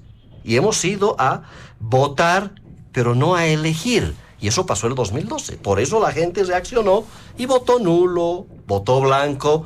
Y los que votaron, entre ellos han votado elegido por 1% de los votos, 0,5% de los votos algún magistrado. Realmente fue una trampa, una estafa lo sucedido con el órgano judicial, porque a nadie le interesa un órgano judicial que funcione independientemente, con separación de poderes, como establece pues un Estado de Derecho. Aquí lo que interesa es cómo controlo el órgano judicial y especialmente este suprapoder del cual lo están convirtiendo al Tribunal Constitucional Plurinacional. Y ahí está clara las apuestas. Don Luis Arce Catacora lo ha resuelto, ¿no? Tiene el control con los autoprorrogados. Don Luis Arce Catacora cree que con eso ya ha resuelto el problema. ¿Para qué meterse en elecciones judiciales ni otras tonteras? Pues ya tengo el control. Tengo al Tribunal Constitucional, tengo a toditos prorrogados que le van a agradecer, que van a tener otros 5 años seguramente de sus jugosos sueldos, fallando a capricho de la autoridad de turno. Entonces, aparentemente, don Luis Arce Catacora ya ha dado la pauta. Estos se quedarán, pues, mínimamente hasta el 2026. Serán los mismos que han actuado como han actuado los últimos 6 años, antes del fenecimiento de su mandato. Por tanto, para don Luis Arce Catacora estaría resuelto. Y como está resuelto, obviamente no va a haber elecciones judiciales, porque para que haya elecciones judiciales tendría que hacer algo imaginable, tendría que suceder algo que parece poco probable, que don Evo Morales y don Luis Arce Catacora se sienten ahí con unas chichitas de por medio y decidan, oye, haremos nomás elecciones judiciales, ¿por qué no repetimos lo del 2012 y nos coteamos nomás? Tranquilo, a ver, tú unos cuantos, pon unos precandidatos vos, yo pongo otritos y nos vamos nomás a las elecciones judiciales para más o menos seguir tomándonos el pelo a todos, ¿no? Fingiendo que hay democracia y que estos han sido electos y por lo menos superamos la falta de legitimidad y otra vez nos toman el pelo y nos vamos a las elecciones. Eso no va a suceder, porque ya hemos visto que la querella en la cual se han enfrascado estos dos líderes es francamente pues ya abierta y están disputándose la candidatura, el liderazgo y están disputándose la sigla, ¿no? Mientras eso persista, no hay posibilidades de que haya 2/3 en la Asamblea Legislativa, a no ser que don Luis Arce Catacora o don Evo Morales logren comprarse, ¿no?, estos 2/3. ¿Cómo lo harían? Disidentes de los arcistas o disidentes de los evistas, más los disidentes de la oposición o algunos ingenuos de la oposición que siguen creyendo en que va a haber elecciones judiciales. Yo no entiendo realmente a la oposición tan cándida, nuestro amigo Carlos Mesa, que propuso un acuerdo para ir a las elecciones judiciales. Esa candidez realmente a mí casi me hace llorar, ¿no? Vamos a ir a las... ¿Para qué vamos a ir a las elecciones judiciales? Si no tienes ni los 2/3, y si los tuvieras, vamos a repetir exactamente la misma tontera del 2012 y el 2017. Así que aquí está resuelto el problema. ¿Quién controla el órgano judicial? ¿Quién controla el Tribunal Constitucional Provisional? Y la fórmula que han escogido es barata, además, ¿no? Porque lo han hecho rapidito, muchachos. Como estos no se ponen de acuerdo, además, don Luis Arce Catacora buenísimo para echar culpables. La Asamblea Legislativa no pudo sesionar, no se pusieron de acuerdo, o el ministro de Justicia sale agresivo. Hagan su tarea, ¿no? Cuando sabemos quién está operando desde el Ministerio de Justicia estas situaciones de darle certezas al gobierno, que es lo único que tiene para conservar el poder. Tiene el Tribunal Constitucional para sí y lo puede empezar a utilizar a capricho con fines electorales de lo que pueda suceder el año 2025. Por tanto, está claro que no hay condiciones para que hayan elecciones judiciales, muy difícilmente van a haber elecciones judiciales y las elecciones primarias tampoco evidentemente van a haber este año. Por tanto, para lo que va a pasar es que vamos a seguir en la campaña. Esta querella va a ser, en términos de telenovela, pueden haber sorpresas, porque claro, en algún momento, este año por lo menos sabremos de quién es la sigla, si ese candidato imposible va a insistir o el candidato que puede ser triturado por la situación económica va a persistir en volverse ciego ante la realidad económica del país y surgirá, pues quién sabe, una tercera alternativa distinta al movimiento, al socialismo para las próximas elecciones, y eso también puede empezar a reordenar de otra manera el cuadro político. Entonces, en este tema que nos propone una vez más Panamericana, está claro que no es el tema de las elecciones judiciales aquí. El tema es quién controla al órgano judicial y cómo lo hacen. Si las elecciones judiciales sirven para eso, podrían haber, pero está claro que los actores más importantes ya lo han resuelto mediante la autoprórroga. Por tanto, muy poco probable que hayan elecciones judiciales este ni el próximo año, y todo se pateará ya en un ambiente electoralizado para después del año 2026. Muy bien, le agradecemos a don Fabián Jaksic. Le damos la palabra a don Carlos Saavedra también en este segundo punto. Adelante, por favor. A ver, lo primero, definitivamente el tema de la justicia jamás se va a resolver con esta fórmula de elecciones, ni mucho menos, ¿no? Este desastre con mayúsculas, ¿no?, que huele mal todo el tiempo, que se llama justicia, no se va a resolver con elecciones. Pero más allá de eso, lo que la Constitución dice, que además la Constitución no es pues un librito cualquiera que uno lo agarra, supuestamente es la ley de leyes, es lo que debería ordenar lo que hacemos, manda que tiene que haber elecciones. Aunque sean una pantomima, aunque sean un teatro, debería haber elecciones. Pues bueno, no ha habido, ¿no? Como nos estamos acostumbrando a no cumplir la Constitución, ¿no? No ha habido quien debía garantizarla, no lo ha hecho, porque justamente estamos en esta guerra fratricida de burbujas, pues, porque todo el mundo anda apostando al fracaso. La política boliviana se ha convertido en cómo pongo zancadillas y cómo celebro el fracaso del otro, y ha perdido esa esencia que debería tener la política de construir acuerdos mínimos de convivencia, por lo menos para dar cumplimiento a nuestras leyes, ¿no? La esencia de la política es justamente esa. Aunque estemos en las antípodas del pensamiento, aunque seamos radicalmente opuestos, pucha, tendremos pues la sensatez de sentarnos en una mesa y de construir acuerdos mínimos para que se cumpla el marco normativo vigente. Y las elecciones judiciales son la muestra de ese fracaso. Y hoy, lamentablemente, la Asamblea Legislativa Plurinacional está más cerca de ser un reality show, está más cerca de ser, como planteaba Marcelo, algo telenovelesco, que ser un escenario de construcción de acuerdos políticos para que se dé viabilidad a temas tan importantes como las elecciones judiciales.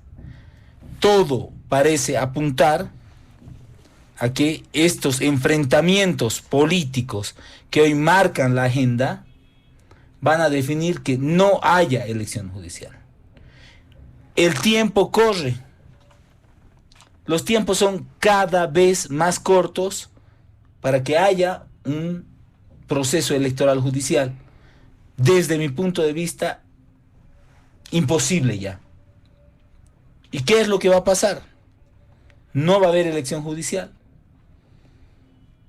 Tendremos que resolver el entuerto de las primarias, que no tiene ningún, pero ningún sentido tal como está diseñado ahora. El 2025 estaremos en el año formal de la elección, aunque venimos en ambiente electoralizado creo que hace 10 años. Y como va a haber elección el 2025 de autoridades nacionales, no va a haber elección judicial. Y el 2026 hay elección de autoridades subnacionales. Entonces, será complejo que antes de abril o mayo del 2026, que se deberían dar las elecciones subnacionales, pueda darse una elección judicial.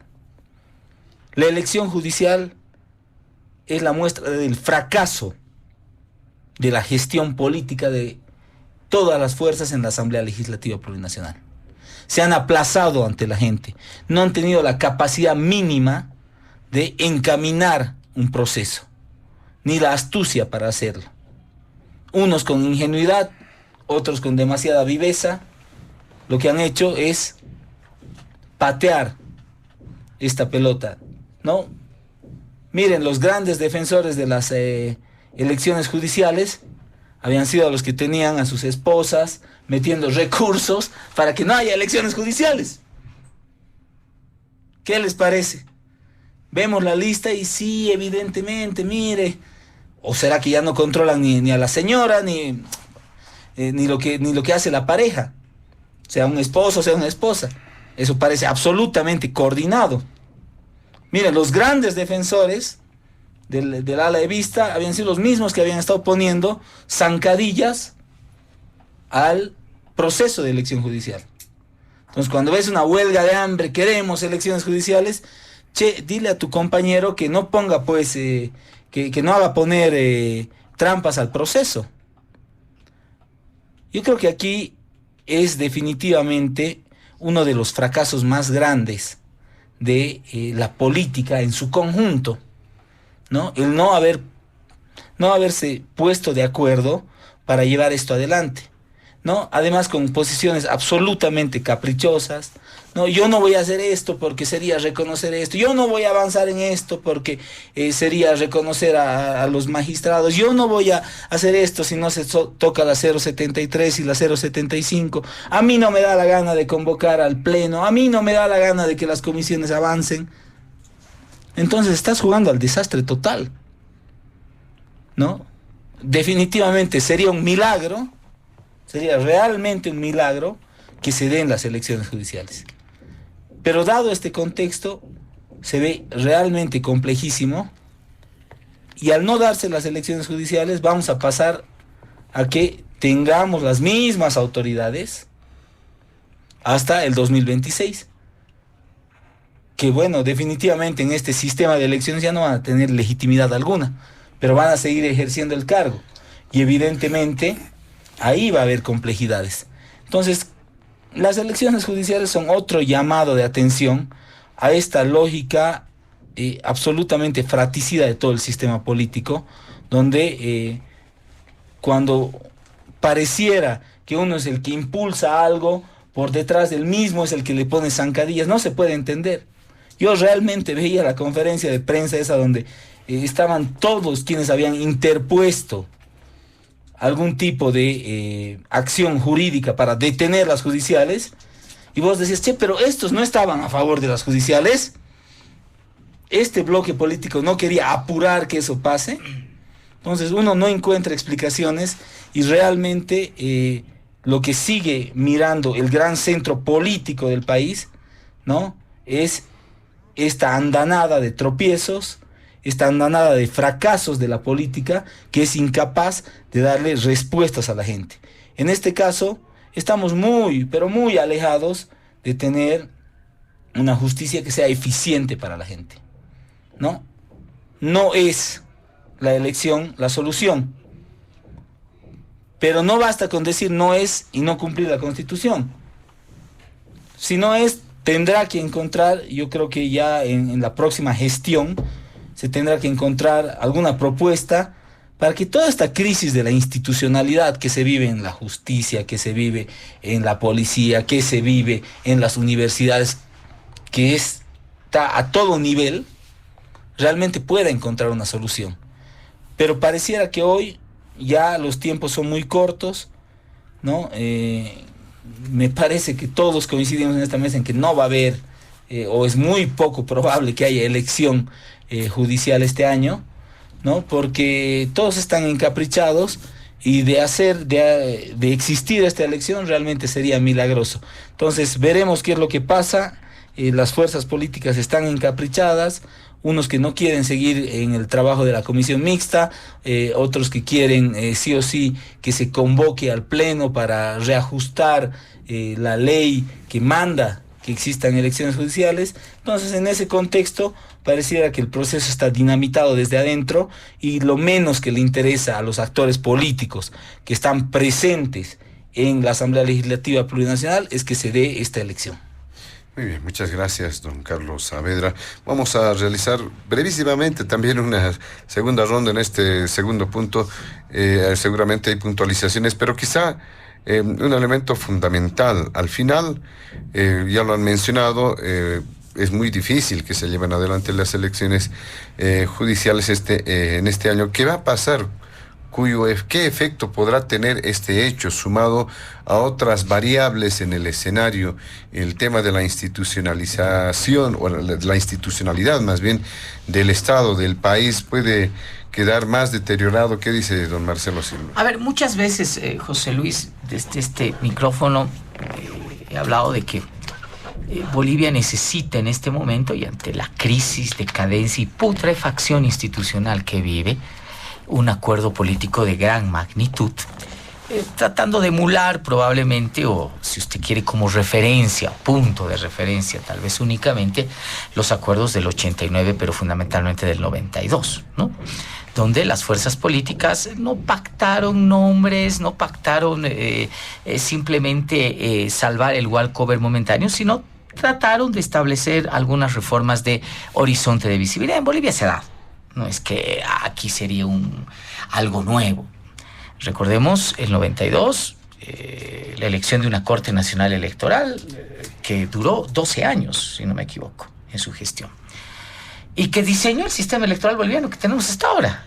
Lo único que han hecho los vocales que han venido después de ese tiempo es remozar un poquitito el sistema electoral, pero le han bajado muchísimo la credibilidad, por ejemplo. Yo me acuerdo de esa Corte Electoral Había elecciones donde un partido perdía por 100, 120 votos. Nadie decía, ay caramba, hay que hacer mejor campaña para ganar esos 120. Nadie le echaba la culpa a la Corte Electoral de que se avivaba, etc. Se establecieron las diputaciones uninominales, el Tribunal Constitucional, la Defensoría del Pueblo, y recién se barajaron nombres, etcétera, etcétera. Claro, ¿cuál es el gran problema? Y en eso coincido con Carlos. No es el momento de ese pacto de envergadura. Por dos razones que creo que hemos implícita y explícitamente mencionado en esta mesa. En este momento hay una asincronía de representación política entre las fuerzas que están en la Asamblea y lo que me parece es la representación real de la población. Necesitamos una elección, necesitamos la elección del 2025 para que a ver si esa elección se convierte en un ordenador de representación cabal o por lo menos cercana a la cabalidad de lo que está pasando en el país, ¿no? En relación a fuerzas políticas. Lo que ha pasado con el MAS es indudablemente un elemento que te puede distorsionar completamente lo que significa la configuración de fuerzas políticas en el país para el 2025. No sé si Morales logre al fin y al cabo con su terquedad o no, o ante alguna chacanchada constitucional ser candidato, pero a ver si es candidato, a ver cuánto de representación política y ahí tendrá su propia bancada. Veremos si Arce o el MAS logra ir con su candidatura, ¿verdad? ¿Cómo estará situado electoralmente? Veremos estas oposiciones a las cuales comparto y suscribo las críticas que se han esbozado en esta mesa. ¿Cuál será la nueva correlación de fuerzas que va a tener ahí? ¿No? Veremos si van a repetir el mismo esquema de un aglomeramiento, porque eso es lo que hay, ¿no? Una aglomeración electoral al final, ¿verdad? A través del más simpático de los candidatos o el menos trillado de ellos, y todos se van a juntar al estilo Frankenstein, ¿verdad? Y van a apoyar esa candidatura. O optarán por otros esquemas políticos.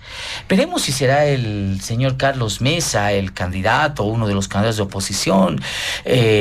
Tuto Quiroga hace pocas horas acaba de decir que no se brinda ni se excusa y que vería con mucho agrado volver a ser candidato presidencial.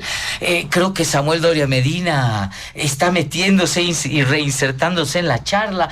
Indudablemente Vicente Cuéllar tiene una gran aspiración desde el Oriente. Curiosamente nadie lo apoya en el Oriente, pero no deja de ser simpático en Occidente como no nos olvidemos del Bombón, que pareciese ser el líder de oposición o de las oposiciones políticas mejor pintado, para decirlo en términos.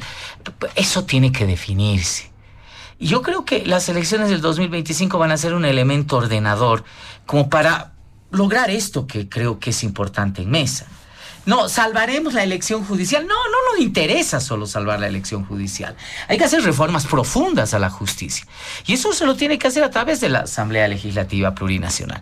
Hay que modificar, diseñar, hay que transparentar el sistema electoral. Eso no lo vas a hacer ahora. Y tiene que haber un gran desprendimiento de nuevas fuerzas y una nueva correlación de fuerzas políticas. En este momento, este Parlamento, además de ser circense, además de tener un nivel muy, pero muy limitado en el ámbito de la legislación, de la fiscalización, no solo porque una sala constitucional se lo ha prohibido, Fabián, sino por el mismo desarrollo de los cuadros. No veo ahí unos cuadros, salvo excepciones, por supuesto, que nos puedan decir, caramba, aquí está, ¿no? El futuro, aquí está nuevamente la discusión política puesta en mesa. No. Me da la impresión de que ojalá las elecciones del 2025 nos modifiquen eso y realmente nos den algo que sí es importante, ¿no? Un horizonte de visibilidad en reformas al sistema judicial, al sistema electoral y a muchas otras cosas que el país amerite. Desgraciadamente, además, me da la impresión de que estos acuerdos políticos serían poco viables con los nombres y hombres que he nombrado, desgraciadamente, que han mostrado recurrentemente su incapacidad a ese tipo de acuerdos políticos. Muchas gracias, don Marcelo Silva. Don Fabián Jacks, que también sus últimos criterios a propósito de este segundo punto. Bueno, es probable que aparezca el mago andrónico. aproveche el interinato que va a tener luego del viaje a Rusia de don Luis Arce Catacora, porque así puede ser la política boliviana de novelesca y alguna novedad puede aparecer. Don David Choquehuanca va a ser presidente interino, don Andrónico va a ser presidente interino nato de la Asamblea y puede convocar pues a la Asamblea, tanto le exige a don David Choquehuanca, esta es su gran oportunidad, por ahí se da, y en la Asamblea pueda aprobar la ley de convocatoria a las elecciones judiciales y pueda destronar de una vez a los magistrados, una maravilla, ¿no? Puede ocurrir el mago.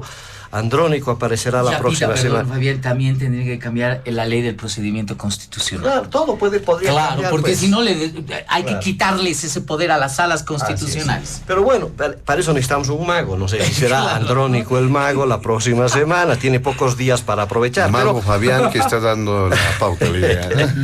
Pero bueno, es así de pintoresca pues la política nacional con estos actores. Pero está claro que yo siento cada vez más la imperiosa necesidad de abrir un periodo constituyente distinto, ¿no? No es con una asamblea constituyente, pero sí con reformas a la Constitución. Además de que ha entrado nomás en crisis ya estructural este modelo económico primario, exportador, extractivista e informal, que de socio comunitario y productivo no tiene nada, también está en una crisis el Estado plurinacional y la revolución democrática y cultural. Yo creo que hay un ocaso de la revolución democrática y cultural y hay una crisis definitivamente política, institucional que amerita, fruto del fracaso de la Asamblea Constituyente y un acuerdo, yo creo que abortado de alguna manera, el que forzó la aprobación de la nueva Constitución Política del Estado. Recordemos, el 2009 se aprueba una nueva Constitución con un acuerdo forzado, político, más allá de la Asamblea Constituyente que fracasó en su intento de hacer un pacto. Lo pudimos hacer en esa época, no fue posible. Creo que se está encaminando el país, siento. Y claro, los liderazgos que aparezcan hoy le tienen que decir al país qué es lo que tenemos que cambiar, qué cambios requiere esta Bolivia urbana, que va a salir con mucha fuerza urbana en los datos del censo. Ya nos hemos olvidado del censo, no sé en qué estará el famoso, porque debería ser el censo el que te abra una nueva agenda política urbana en el país. Pero bueno, eso va a meritar de alguna manera profundos cambios que estamos esperando de quienes quieran seguir dirigiendo el país el año 2025. Y todos estos temas van a tener que ser resueltos en esos cambios estructurales, y yo creo que estamos en puertas de abrir un nuevo proceso constituyente de reformas constitucionales que ya amerita el país después de estos penosos fracasos que hemos tenido. Bien, muchas gracias, don Fabián Jacqui. Para finalizar este segundo punto de Carlos Saavedra. Resolver las múltiples crisis institucionales que hay requiere de un cambio de chip en la política, ¿no? Y ese cambio de chip pasa por salir de esta dicotomía amigo-enemigo que se plantea en teoría política, de esta dicotomía de adversario al que debo aniquilar, para pensar en la construcción de pactos mínimos de convivencia y de proyección hacia futuro en lo nacional. Si seguimos encerrados en la misma burbuja tóxica, destructiva, donde solo hay una hegemonía aplastante, no vamos a llegar lejos. ¿Eso se va a dar ahora? No, rotundo no. Ya estamos en un país electoralizado, dividido, ¿no? Donde todos los días hay fuego cruzado, y definitivamente tendremos que esperar a la nueva conformación del escenario político nacional e institucional en la Asamblea el 2025 para ver que haya una mínima posibilidad de que se entienda la política de otra manera, de que se entienda la política en una lógica distinta, de que se entienda que el otro no es el rival al que debo aniquilar, sino que es alguien que piensa diferente, que reconozca la otredad del otro político, sin pensar lo mismo, sin alinearme, sin subordinarme, pero que tenga la capacidad mínima pues de construir un acuerdo para hacer reformas que nos hacen muchísima falta. Necesitamos remozar un pacto político institucional desde la palabra pacto, que pareciera haber sido proscrita en el diccionario de los políticos. Porque para muchos hoy, quien construye un pacto es un traidor, es un vendido, es alguien que no tiene principios, cuando la política en esencia es eso, es construir también puentes, es poder generar acuerdos mínimos con quien no piensa igual que yo. Pero pareciéramos estar muy alejados de eso. Hoy día la política se trata de dinamitar, de destruir, de atacar, de cercenar al otro. Entonces, no va a haber elección judicial porque no hay ese escenario en el cual comprendamos que políticamente necesitamos llegar a acuerdos mínimos para transformar institucionalidades. Esperemos que la luz de esperanza, que el escenario propicio para transformar eso se pueda dar en la nueva conformación del poder político nacional, donde se cambie ese chip de que el que piensa distinto tiene que ser destruido, aniquilado y desaparecido. Definitivamente es una de las tareas fundamentales del sistema político nacional. No podemos seguirnos pensando como un campo de guerra, de exterminio del otro. Necesitamos pensarnos, está bien, como adversarios políticos que acuerdos mínimos en una mesa pueden construir. No hay elecciones de la justicia por eso. Hay toda esta idea coordinada de convulsionar, de destruir el país, porque se han puesto de acuerdo para destruir no solo a un candidato político, sino también para generar zozobra en la economía, ataques especulativos, porque hoy la política es así de mezquina. Hoy se está fijando en a quién debe destruir, a quién debe atacar, y no tiene el más mínimo interés de construir propuestas de futuro. Entonces creo que lo que debe cambiar para que podamos viabilizar estas reformas que parecieran estar en puertas es cambiar el chip de cómo se hace política al interior de los partidos y con los liderazgos. Muy bien, muchas gracias, don Carlos Saavedra. Nos vamos al último punto de diálogo en Panamericana. Por la premura del tiempo vamos a pedirles a nuestros invitados especiales de este fin de semana hacer uso simplemente de 5 minutos, por favor, 5 minutos, para referirnos a lo que está ocurriendo con ese conflicto del transporte pesado, que forma parte también de cuestionamientos de distintos sectores en el tema económico hacia las autoridades de gobierno, porque entre sus planteamientos dan cuenta de la falta de dólar, tema de combustibles, aunque las autoridades permanentemente realizan aclaraciones sobre estos puntos. Hay posibilidad de un nivel de conflictividad mayor en los siguientes días a partir de este planteamiento del transporte pesado y quizá también de otros sectores.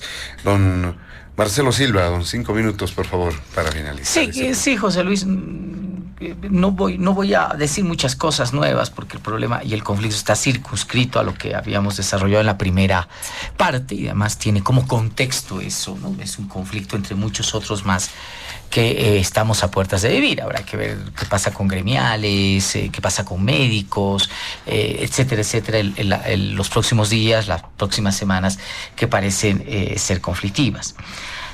Sin embargo, hay 2 cositas acá que llaman la atención y que nos ayudan a fortificar la hipótesis planteada al principio. A ver, la petición del transporte pesado indudablemente está circunscrita a estos 2 temas evidentes, ¿no? El tema de la falta de dólares y la falta de combustible. Y hay uno tercero que se ha contrabandeado ahí entre las demandas. Bueno, digo contrabandeado, por favor, en el buen sentido, ¿no?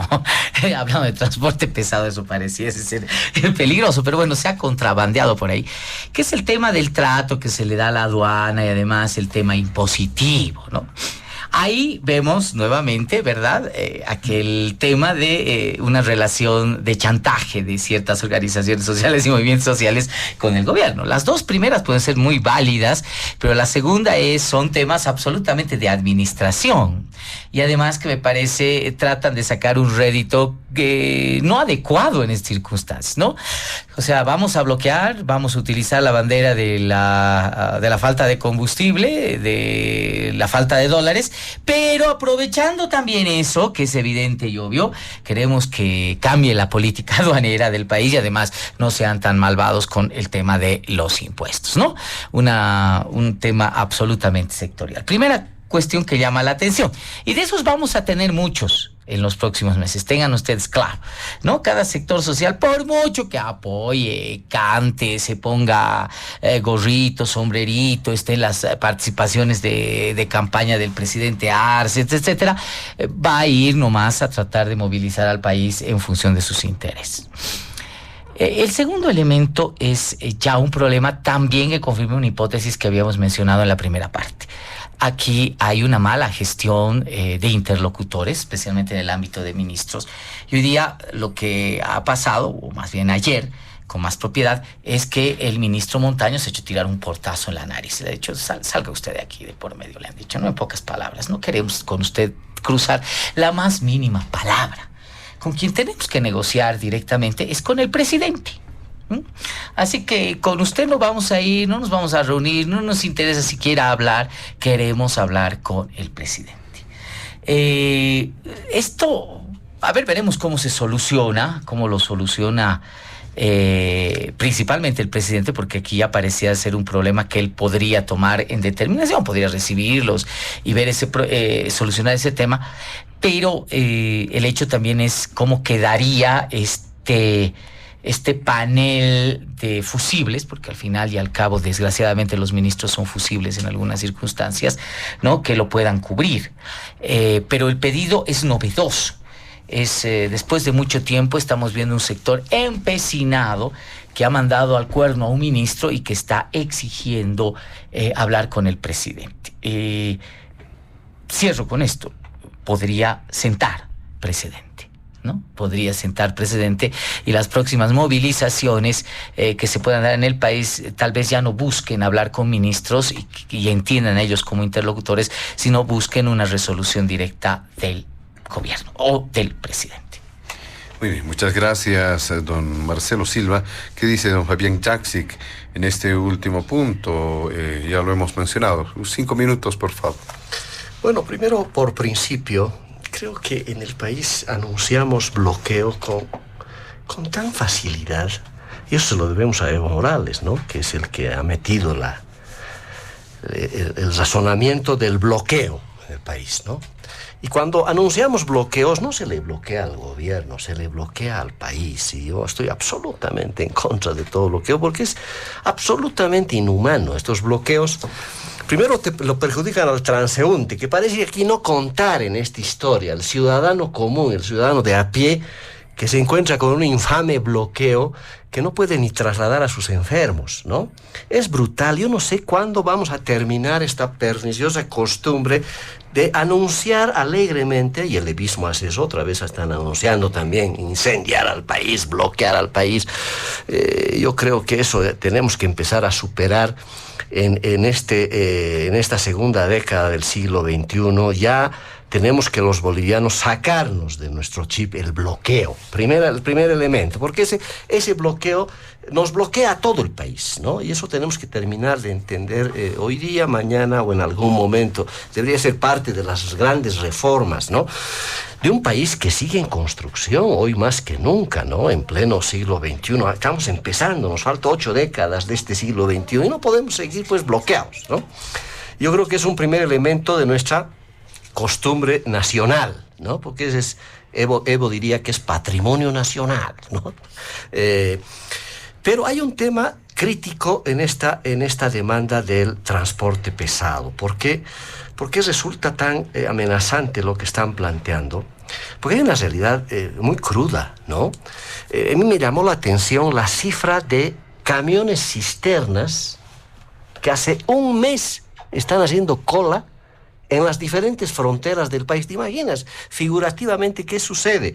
400 cisternas varadas en Chile, en la frontera con Chile. 450 cisternas varadas en la frontera con el Perú. 350 cisternas varadas en Paraguay, en la frontera con Paraguay, 350 varadas en la frontera con Argentina, y en Villamontes más de 100 vehículos. Es una cosa de loco, es decir, las fronteras se han vuelto nichos de cisternas bolivianas que están desesperadas de comprar, llenar sus carros para traer gasolina, para traer diésel. Y este es el drama de la gestión económica en el país. Esas son las muestras críticas de lo que realmente está sucediendo. Es un tema de gestión que tiene que ver con algo tan elemental, ¿no? Ya me imagino estas fronteras y muertos, ¿no? Choferes que mueren ahí de hambre, ¿de qué cosas se morirán? Yo no entiendo. Dicen que hay 4 muertos que murieron la anterior hace meses atrás. Si no es la primera vez que sucede. Se quedan semanas los choferes esperando que alguien pague, porque ese es el gran problema, que alguien pague la factura para que puedan cargar el diésel, ¿no? Porque están ahí esperando a ver algún ratito, alguien de Yacimientos pagará pues algo, ¿no? Además con las denuncias de corruptelas millonarias, porque alguien se está haciendo rico con todo esto, ¿no? Con todas estas importaciones de la cantidad industrial de gasolina y diésel que importamos, y con estas cifras que son gigantescas, ¿no? Yo no me imagino 1.600 cisternas, pero parece que están ahí en la fronterita, están hace un mes. Y claro, eso está generando este clima de radicalismo. Por eso ya no quieren hablar con un ministro que hace política todo el tiempo, ¿no? Que le gusta jugar. Me acuerdo la inauguración de la carretera del Sillar, ¿no? Con una propaganda, ahora la carretera más moderna. Y al día siguiente se cayó esa carretera anunciada. Yo lo votaba a ese ministro al día siguiente, ¿no? Si es que el ministro Arce tiene algo que ver en la designación de los ministros, y creo que no tiene. No tiene palabra don Luis Arce Catacora para elegir a su gabinete. A ver qué cambia uno. Me acuerdo de este responsable de la ABC que no lo podía sacar este corruptilio Nina que había, que era cuota de la CB, no la ha podido sacar hasta el último, ¿no? Porque los ministros no los designa don Luis Arce Catacora, es un cuoteo, es parte del cuoteo prebendal de estas organizaciones que están alrededor del poder, acostumbradas ahora a la prebenda. Pero bueno, los climas de gestión son terribles. La agenda que está proponiendo el transporte, falta de dólares, carburantes, impuestos y aduana, son los temas pues que van a empezar a explotar a todo el mundo. Claro, sale un sector que es directamente afectado, pero ya el grueso de los bolivianos vamos a empezar a notar lamentablemente estos temas, que se van a empezar a notar con mucha mayor radicalidad, pero definitivamente creo que este síndrome del bloqueo, ojalá en algún momento todos los bolivianos nos deshagamos de eso, que es parte del desafío de transformación que requiere un país que tiene que construirse de otra manera en los próximos 10, 20, 30 años, y de eso se trata, de la emergencia de alternativas al gobierno del MAS, porque de eso es lo que se va a hablar ya desde ahora, ya sea un outsider, ya sea un candidato único, ya sea un candidato de unidad, ya sea un candidato que salga mejor en las encuestas, no sé cuál sea la modalidad, pero tiene que haber alguien que plantee soluciones estructurales y abra un clima de esperanzas distintas, de mirar un horizonte distinta de esta nueva Bolivia que nos va a dar como resultado los próximos resultados del censo de población y vida. Entonces es importante, el país está esperando cambios estructurales frente a la debacle y al ocaso de la revolución democrática y cultural. Muy bien, gracias don Fabián Jaksic. Don Carlos Saavedra, los últimos 5 minutos, el último punto, adelante. Volvemos a donde iniciamos, ¿no? Tenemos una lógica política tóxica que evidentemente está generando conflictividad en todos los ámbitos. Si mi estrategia política es decir, falta combustible, va a haber demanda sobre demanda y va a haber, ¿no?, evidentemente problemas. Ya hay problemas, la política los agudiza. Si parte de la estrategia política es decir, no hay dólares, evidentemente va a haber un ataque especulativo, el que tiene se los va a esconder, los va a vender, va a hacer negocio, ¿no? Lamentablemente, el escenario político que estamos viviendo es un escenario político de destrucción de absolutamente todos los frentes. Muy complejo. Y en río revuelto, ganancia de pescadores, dice el adagio popular, ¿no? voy a hacer paro y voy a hacer bloqueo porque no quiero jubilarme a los 65 años y por la falta de dólares y la falta de combustible. Voy a hacer paro porque no hay dólares, no hay combustible, pero también para que ya dejen pues de controlar los de la aduana. ¿No? Falta que la próxima semana diga, voy a hacer paro, voy a hacer bloqueo porque no hay dólares, porque no hay combustible y porque quiero que en la Liga del Fútbol Profesional Boliviano jueguen 10 extranjeros por equipo. Entonces se va a llegar a eso, digamos, ¿no? Se va a llegar a una lógica de extorsión de diferentes sectores que van a buscar sumarse a un escenario global de conflictividad para lograr la particularidad de sus demandas, ¿no? No se va a solucionar absolutamente nada con esta lógica de la destrucción del todo, ¿no? Los bloqueos son medidas, y ahí coincido plenamente con Fabián, pero que deberíamos desterrar de la cultura política boliviana. Porque no se está bloqueando un gobierno, no se está bloqueando un candidato, no se está bloqueando un partido, se está bloqueando un aparato productivo que beneficia a la gran mayoría de los bolivianos. Se está bloqueando el comercio, se está bloqueando la producción, ¿no? Son miles de millones de divisas que se pierden en cada bloqueo. ¿Y eso a quién le sirve? A nadie. Y más aún en contextos donde tienes cierta incertidumbre en temas económicos. Entonces, definitivamente, si empezamos a normalizar esta acción de bloqueos, esta acción de radicalidad, tratando de, entre comillas, aprovechar el contexto en el que se dan, lo único que vamos a hacer es profundizar una situación de mal humor social.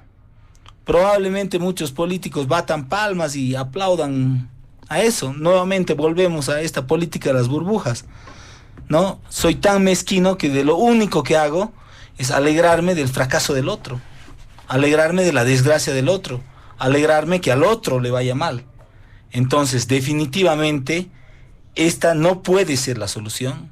Definitivamente, este no puede ser la salida al entuerto político, porque necesitamos construir acuerdos mínimos. Y aquí todos tienen responsabilidad, ¿no?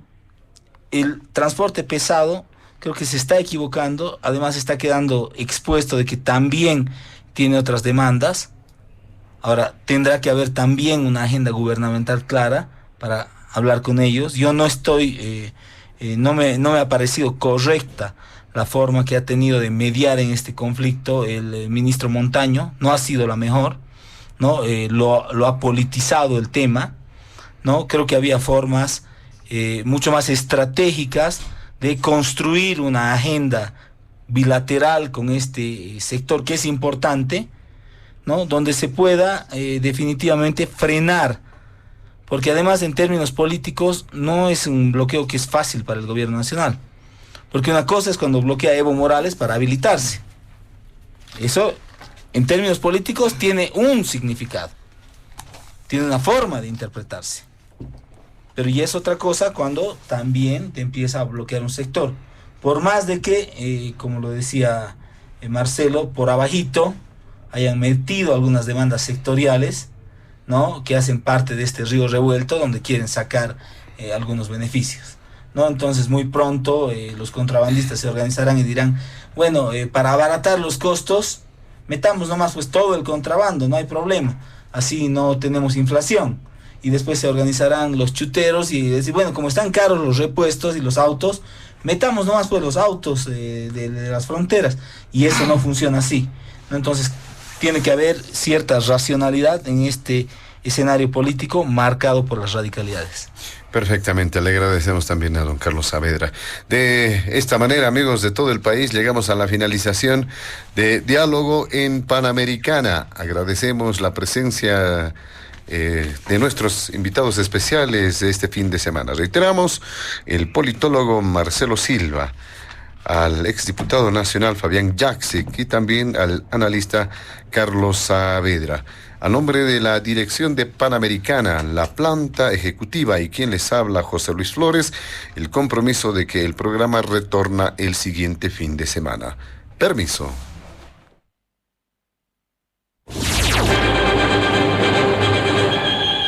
Diálogo en Panamericana.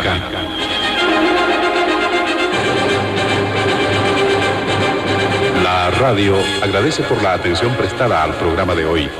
Les invitamos a la próxima entrega del Departamento Periodístico de Panamericana, cuando anunciemos.